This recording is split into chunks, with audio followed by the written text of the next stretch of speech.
Kemudian yang harus diperhatikan juga adalah jumlah baris pada akhir atau awal halaman naskah.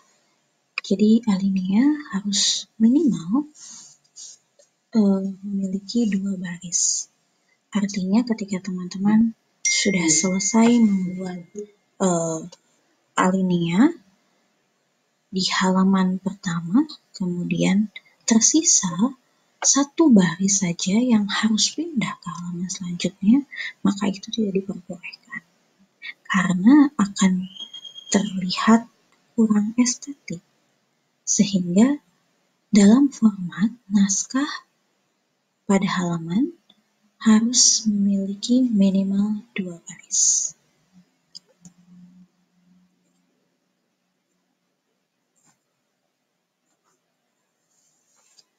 Oke, kemudian kita akan membahas tata letak. Ini yang tadi saya bicarakan bahwa dalam penomoran halaman di mana terdapat angka Romawi kecil, yaitu halaman abstrak, daftar isi, daftar tabel, daftar gambar, dan lain sebagainya. Kemudian angka Romawi pada bab 1 harus berada pada bagian bawah di tengah. Dan halaman selanjutnya atau halaman 2 harus berada pada pojok kanan atas. Dan seterusnya. Kemudian ketika ada bab baru lagi atau halaman yang memiliki bab, judul bab, harus kembali berada di bawah tengah dan selanjutnya. Kemudian tata letak gambar dan tabel seperti yang teman-teman lihat di sini, ini merupakan salah satu contoh gambar. Artinya di sini chart atau grafik itu termasuk dalam gambar. Gambar harus memiliki judul gambar. Judul gambar berada di bawah gambar. Harus menunjukkan urutan gambar. Kemudian urutan gambar ini, sistem penomoran pada judul gambar ini merupakan urutan bab gambar. Oke. Jadi kita bisa lihat di sini bahwa gambar 4.1 merupakan gambar pertama yang berada pada bab 4. Dan judul gambar ini jika merujuk pada pedoman skripsi, judul gambar itu sejajar dengan penomoran gambar. Artinya setelah gambar 4.1, kemudian baru judul gambarnya tanpa enter ke bawah. Oke. Dan ini harus di-bold. Oke. Kemudian kita akan melihat tabel di sini. Untuk tabel,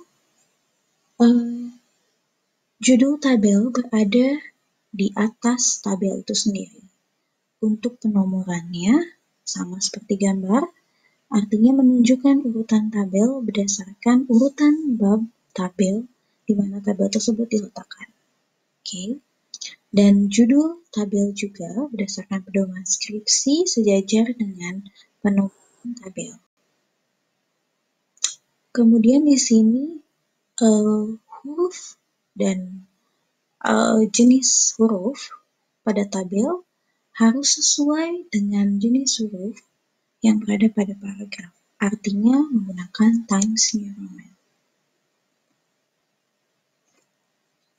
Oke. Dan yang terakhir, poin kelima adalah tugas. Di sini saya memberikan beberapa tugas karena dalam 2 minggu ke depan terutama kita masih memungkinkan melakukan kuliah online dan tidak memungkinkan dilakukannya kuliah tatap muka langsung berdasarkan instruksi dari universitas dan fakultas. Maka dari itu saya memberikan beberapa tugas untuk teman-teman kerjakan di rumah. Artinya saya mengharapkan teman-teman ketika tidak ada tatap muka langsung, maka teman-teman memang harus berada di rumah. atau di kosan atau dimanapun, artinya tidak digunakan waktunya untuk liburan atau hangout. Oke, tugasnya adalah sebagai berikut. Silahkan join Google Classroom dengan kode kelas EIS6XP3. Dan saya harapkan teman-teman sudah join dalam Google Classroom ini seperti yang telah saya infokan kepada koordinator kelas. Kemudian mengisi link absensi untuk hari ini di link sebagai berikut, seperti ini. Oke, yang juga sudah saya share ke koordinator kelas. Perlu dicatat bahwa absen ini hanya berlaku di jam mata kuliah pada kuliah ini. Artinya teman-teman tidak bisa mengabsen setelah jam mata kuliah tersebut.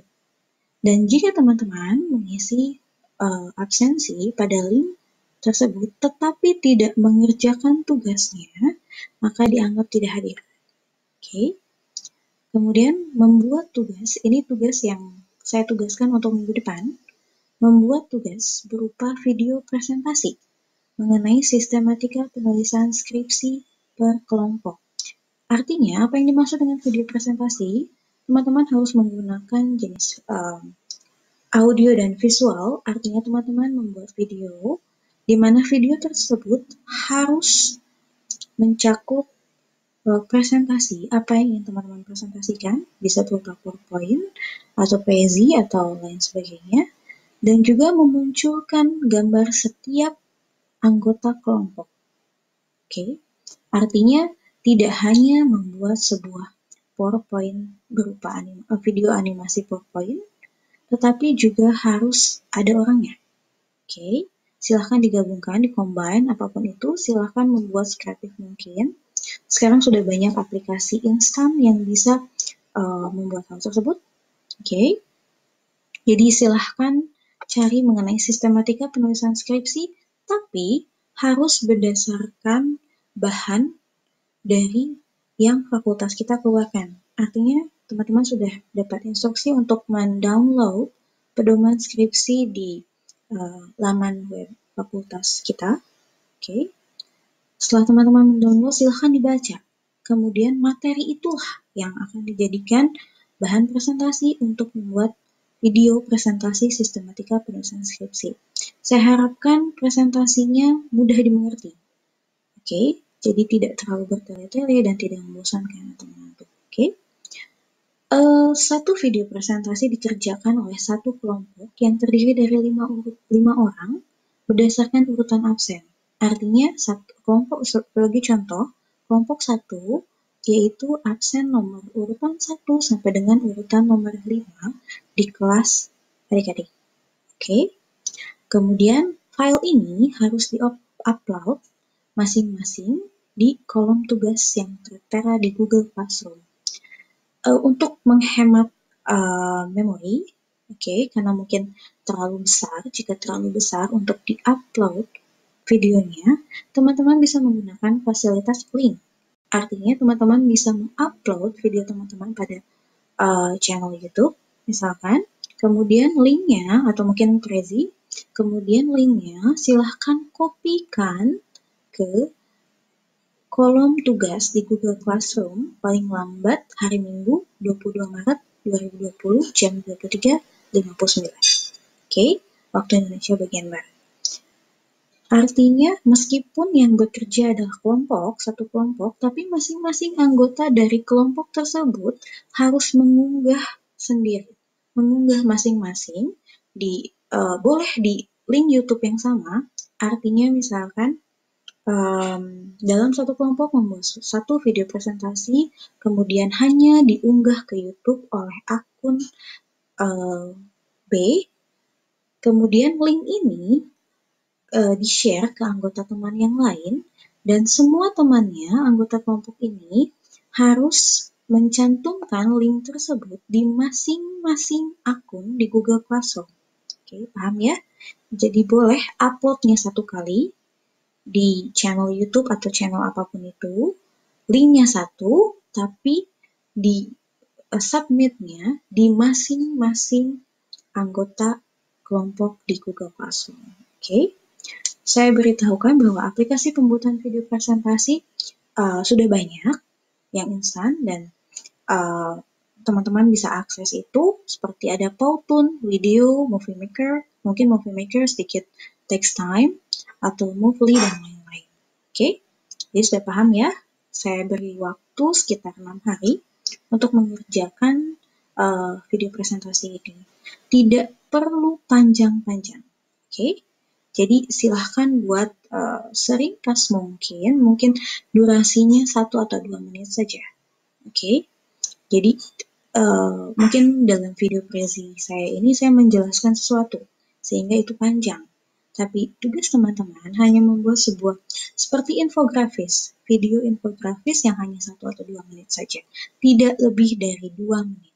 Oke, silahkan jika ada pertanyaan langsung ke kolom komentar. Oke, kemudian untuk pertemuan selanjutnya, seperti yang sudah saya beritakan sebelumnya bahwa teman-teman harus menginstal aplikasi Mendeley Desktop di PC teman-teman.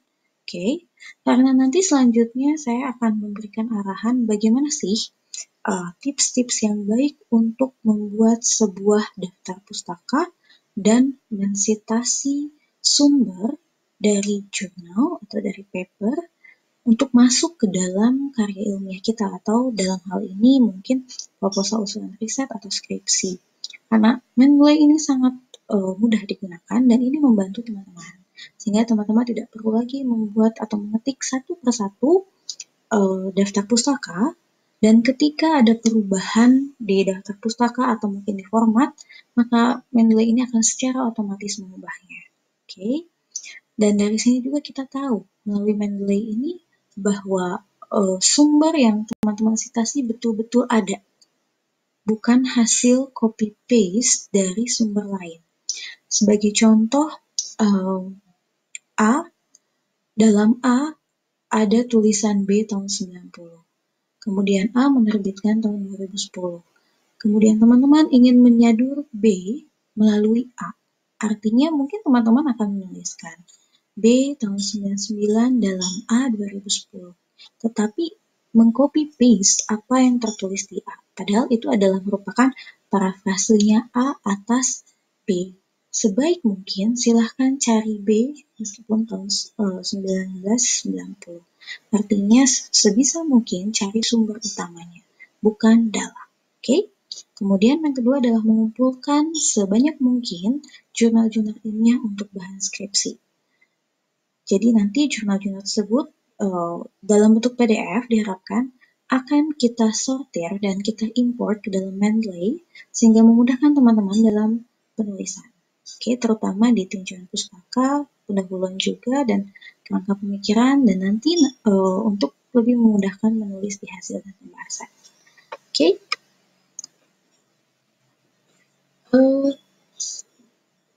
Sekian presentasi kuliah online dari saya. Saya harap adik-adik dapat sehat dan kita dapat kembali bertatap muka dalam kuliah. Kemudian silahkan teman-teman buka Google Classroom-nya. Saya mengirimkan tugas yang memang harus dikerjakan saat ini juga, sesuai dengan jam mata kuliah dan akan berakhir di jam 11.10 atau 11.30. 11.30. Oke, mungkin silahkan bisa teman-teman kerjakan masing-masing dan silahkan submit di Google Classroom. Terima kasih.